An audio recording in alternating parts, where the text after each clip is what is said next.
If you're a church pianist, you may need to stop doing this. I'm going to demonstrate and see if you can tell me what I'm doing wrong.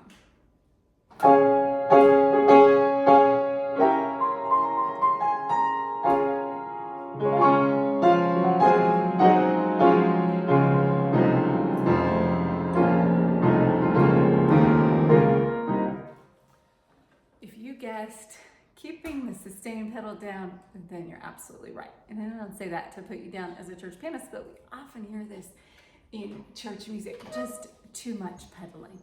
And I was thinking about this recently and thinking about doing a tutorial on pedaling, and then I had a listener who asked for it. So hopefully you're not mad at me and you listen, but I just kind of started out that way for effect. That's a really bad impression, but hopefully it's something that kind of sticks in your brain and jogs your memory to not overuse the pedal. So the first thing, this is advanced pedaling technique that I learned in college, but it will really elevate your playing up several notches if you're able to implement this into your practice.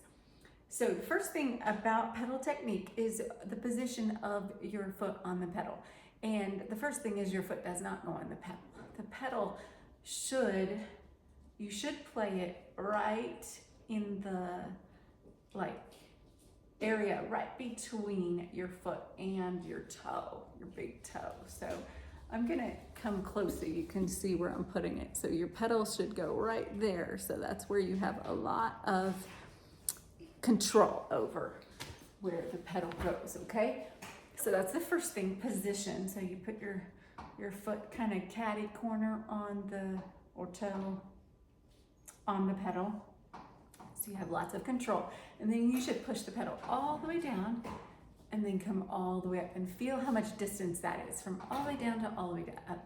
So most of the time when you play the pedal, you're not gonna ever go all the way down unless it's fortissimo and you want to add lots of resonance.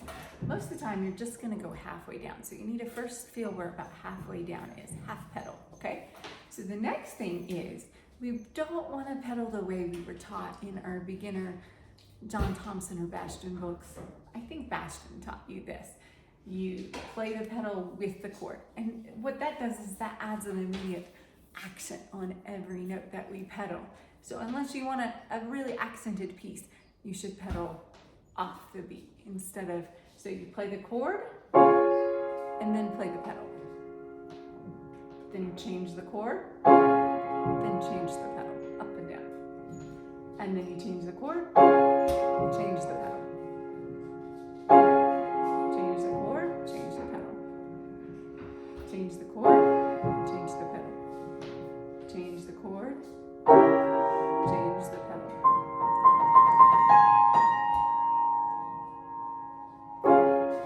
Change the pedal. So you play, then you pedal. You play, then you pedal.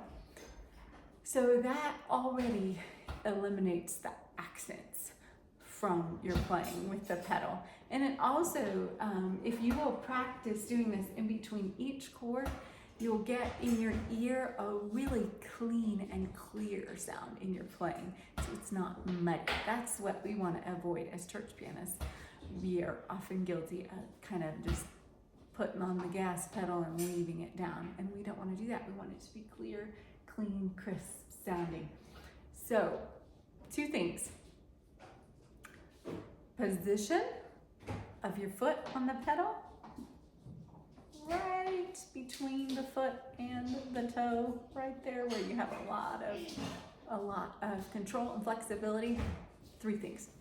Then put the pedal all the way down, all the way up, and most of the time only use half pedal. Okay, you shouldn't put the pedal all the way down.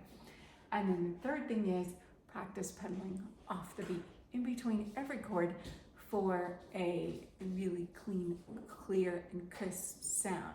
Now, eventually you can get to where you can leave that pedal down just a little bit if the chord isn't changing. So, like for instance, I'm going to play the first chord, put the pedal down, and leave it just halfway down until I change the chord. So I'm going to play this next chord and then change the pedal.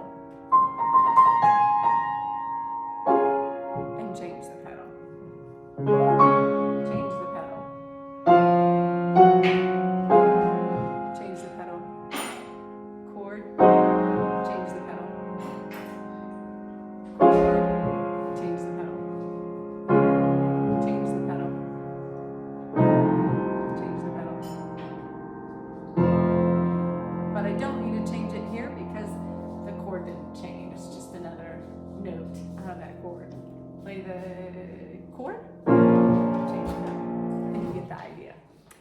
So if you try this out, I'd love to know how it goes for you in the comments below. I hope that helps. So what should you never do as a church pianist? Put on the gas and leave it on. I'll see you in the next video. God bless you, and keep playing for your church.